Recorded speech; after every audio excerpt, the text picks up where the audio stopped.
39 minutos de la mañana, aquí seguimos en Boulevard en este programa especial desde la COP26 de la Cumbre del Clima. Estamos en Glasgow y estamos ahora con un invitado de lujo. Nos acompaña Juancho López de Uralde, él es diputado de Unidas Podemos por Álava, presidente de la Comisión de Transición Ecológica en el Congreso, coordinador de Alianza Verde y, bueno, él ya del clima lleva hablando muchísimos años. Seguro que le recuerdan todos, por supuesto, cuando era activista y portavoz de Greenpeace, después en Equo. Juancho López de Uralde, ¿qué tal, Egunon? Hola, Egunon. ¿Cuántos años vinculado a esto y cuántas cumbres a tus espaldas? Pues sí, porque realmente desde hace mucho tiempo algunos entendimos y algunas que pues que el cambio climático era un problema grave, un problema que había que abordar en toda su magnitud. Y la buena noticia es que ahora hay mucha más gente que está realmente concienciada, que está preocupada. También es verdad que el problema se ha ido agravando. Pero bueno, lo cierto es que lo que sí es indiscutible e innegable es que el aumento de la conciencia y de la preocupación por el problema es inmenso, ¿no? Igual esa es una de las claves de este tipo de cumbres. Yo no sé, a lo largo de los años, y bueno, pues desde Johannesburgo, pasando por Copenhague, una cumbre que tú seguro que tienes muy marcada, ha cambiado también tu forma de verlas.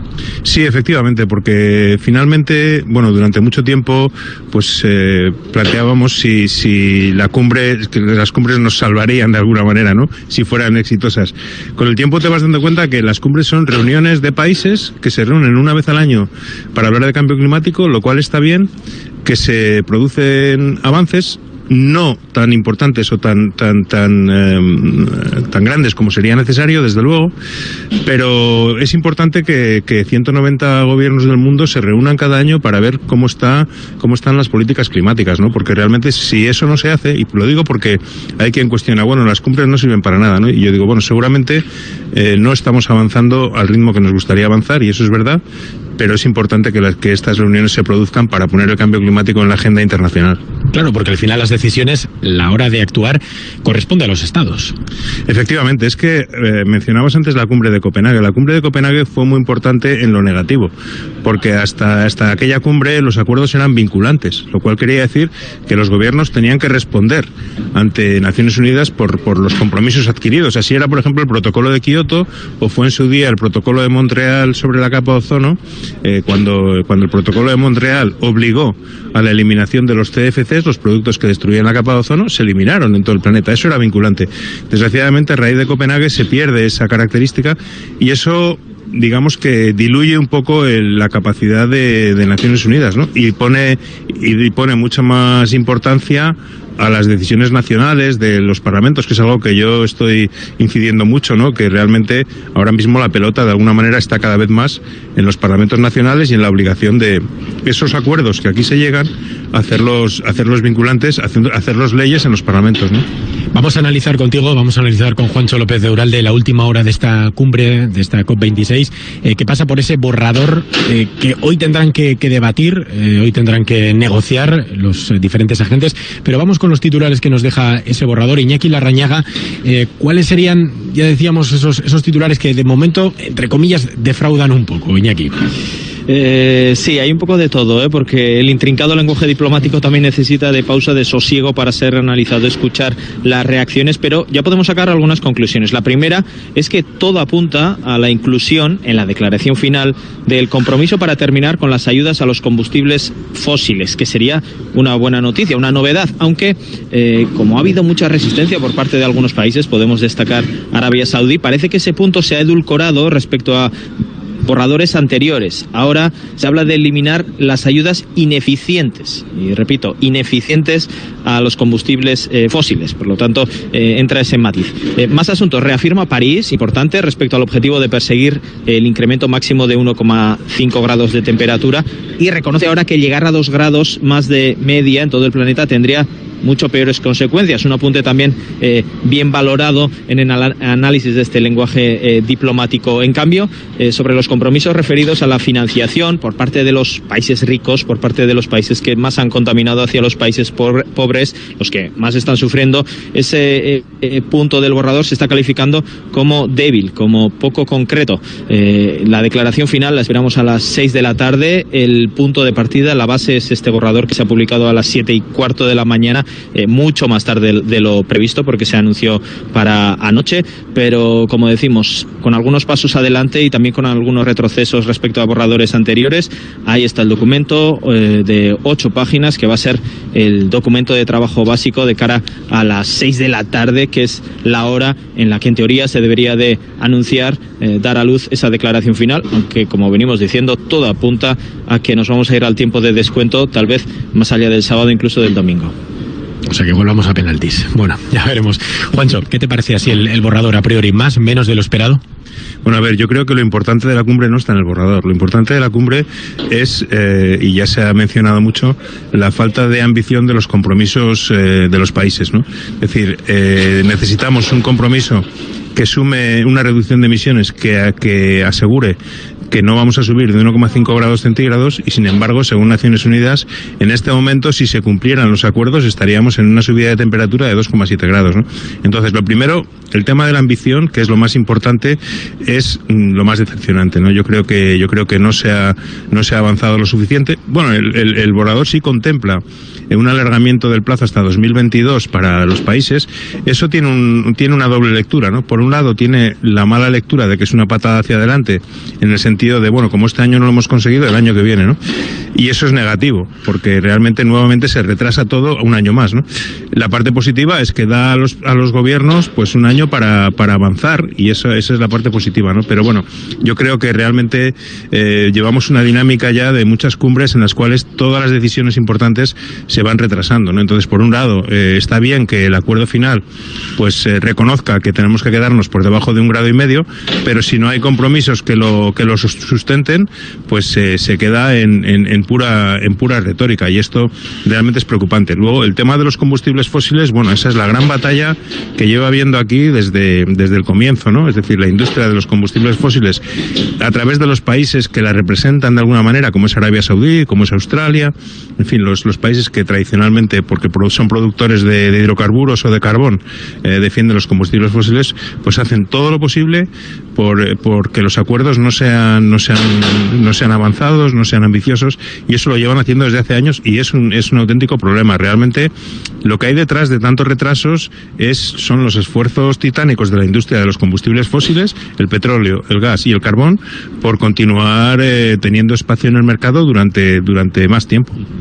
Otro de los microacuerdos de esta cumbre tiene que ver con los coches, ¿no? El pasado miércoles, más de 30 países y también grandes fabricantes de coches suscribieron un acuerdo para eliminar los vehículos de combustión, pero España no se ha sumado a ese acuerdo. No se han sumado ni España, ni Alemania, ni Francia, tampoco Estados Unidos, ni China, ni Japón. Evidentemente, el asunto de los coches de combustión tiene que estar ahí. ¿Qué te parece el hecho de que España no se sume? ¿Qué importancia le das a este microacuerdo? Bueno, estos acuerdos que se produjeron sobre todo la primera semana de la cumbre, y que fueron sobre varios temas. Hubo uno sobre la reducción del metano, sobre el final de las ayudas a los combustibles fósiles, o este mismo de los coches, pues tienen la virtualidad de que al menos se sale con pequeños pasos en sectorialmente. El tema del metano, por ejemplo, yo creo que hubiera sido bueno que España se hubiera sumado a este acuerdo como se ha sumado a los otros, ¿no? Yo creo que se trata de compromisos que miran al futuro, de compromisos ambiciosos, y a mí me parece que España tiene que estar ahí, tiene que estar en la cabeza de los países que realmente están impulsando la lucha contra el cambio climático. Creo que eso es donde debemos estar, y en ese sentido pues lamento que no se haya firmado ese acuerdo. Hay otro asunto también destacado por el que le quería preguntar, que son las nucleares. Emmanuel Macron, en Francia, ha comparecido esta semana para realizar una declaración institucional a través de la televisión. En principio era una declaración para alertar de los nuevos requisitos para mantener el pasaporte COVID, pero también anunció que se va a retomar la construcción de reactores nucleares, de centrales nucleares. Este debate, del que España pues parece que no quiere entrar, en Francia está abierto. Incluso hay quien considera que pueden ser energías verdes las nucleares. Juancho, ¿qué opinas? No, en absoluto, no son energías verdes. Este es un debate, es un falso debate.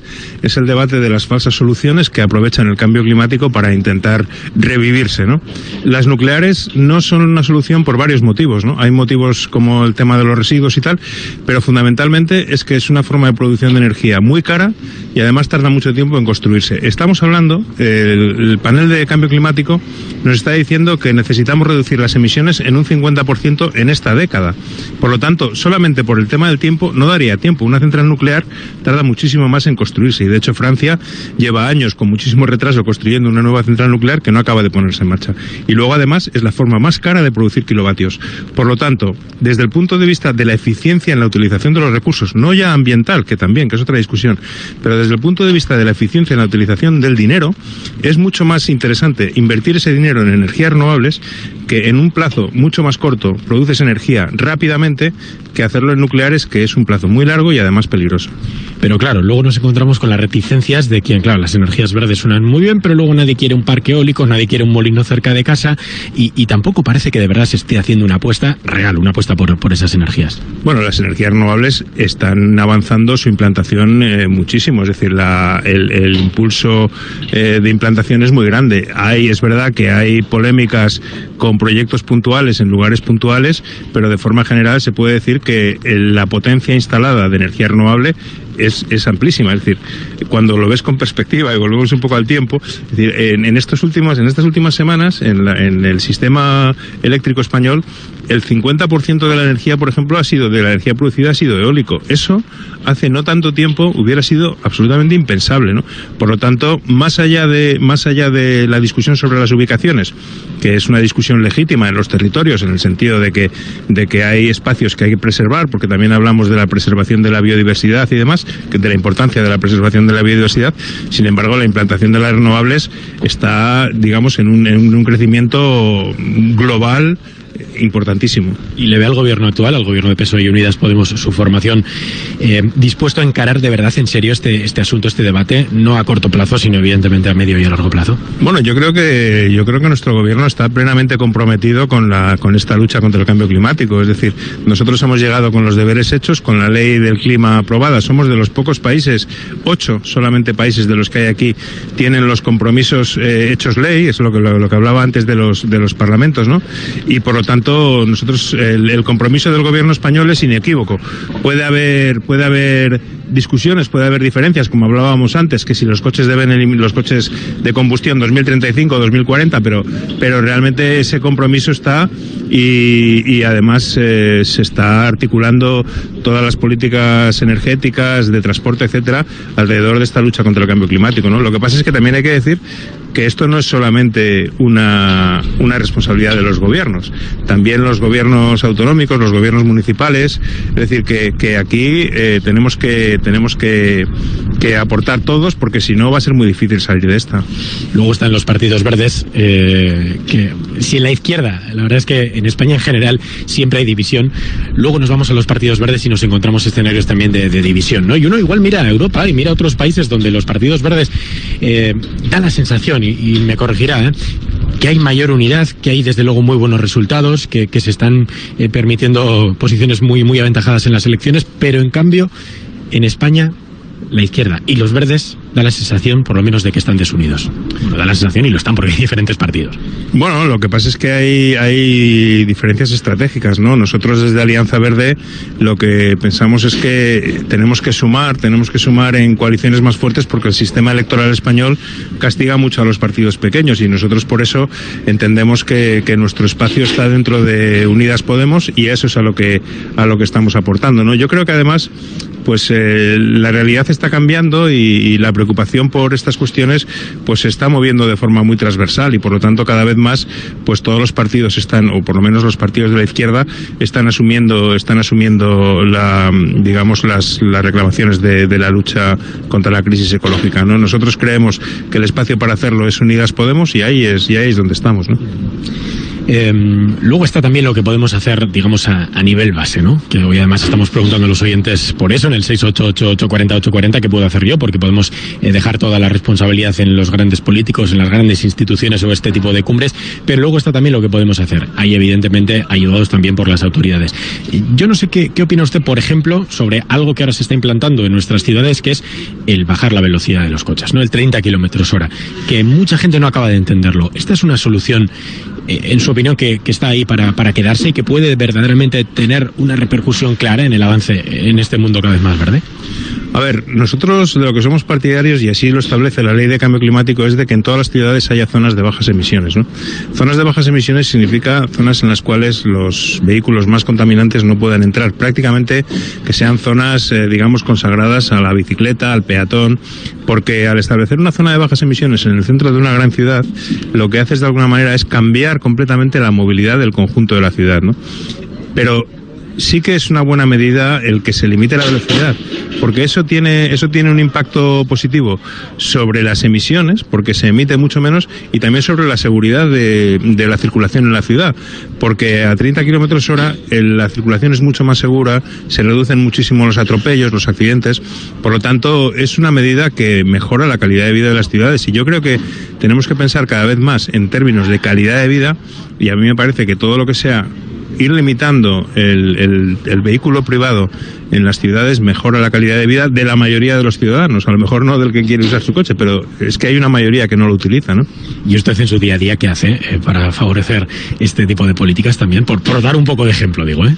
Bueno, yo creo que esto es un tema de sentido común, es decir, utilizar el transporte público cuando te mueves, procurar minimizar la utilización de plásticos, de envases no reutilizables, minimizar en lo posible el consumo de carne, que también tiene un mayor impacto, utilizar la energía de la forma más eficiente posible. Es decir, son cosas de sentido común que nuestra madre ya nos decía cuando éramos chavales, aquello de apaga la luz, ¿no?